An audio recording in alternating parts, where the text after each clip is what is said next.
Madame, Monsieur, bonsoir et merci de nous rejoindre pour ce point de l'actualité, un point de l'actualité que l'on entame dans l'actualité au troisième jour de la trêve humanitaire à Gaza.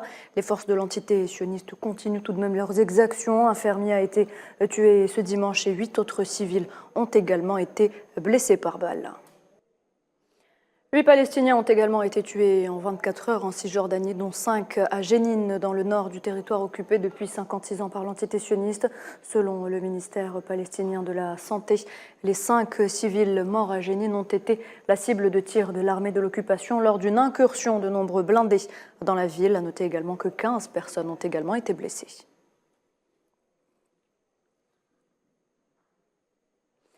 Et par ailleurs, la résistance palestinienne a confirmé ce dimanche la mort d'un important chef militaire et de 3 cadres.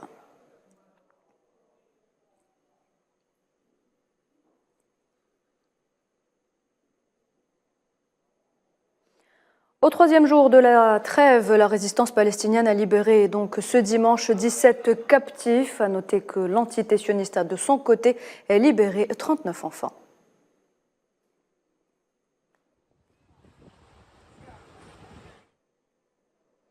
Et un second groupe de 39 prisonniers palestiniens, 6 femmes et 33 enfants ont été libérés des prisons sionistes. C'était hier. Pour rappel, hier samedi, 13 sionistes et 4 étrangers ont également été libérés de Gaza en coordination avec le Comité international de la Croix-Rouge.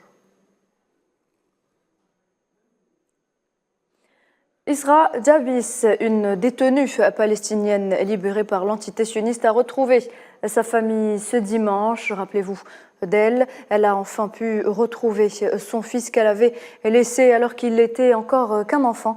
La Palestinienne a subi des brûlures résultant d'une explosion dans sa voiture lors de ce que les autorités sionistes avaient qualifié de tentative de meurtre. C'était en 2015.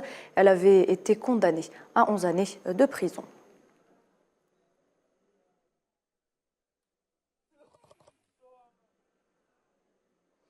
Et alors que la trêve touche bientôt à sa fin, les déplacés du nord de Gaza luttent pour survivre. Ils sont des dizaines de milliers à ne pas pouvoir rentrer chez eux en raison de la présence de l'armée dans cette zone. Ils doivent désormais vivre dans des camps de fortune en pleine nature.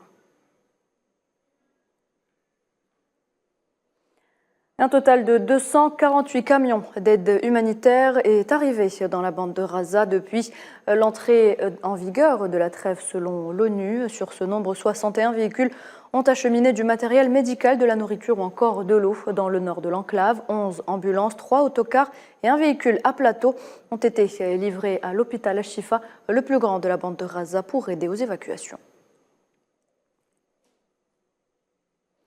La situation humanitaire est précaire dans le sud, mais également dans le nord de Gaza. Ce sont là les propos de Adnan Abou Hasna, porte-parole de l'Agence des Nations Unies pour les réfugiés palestiniens dans le sud de la bande de Gaza.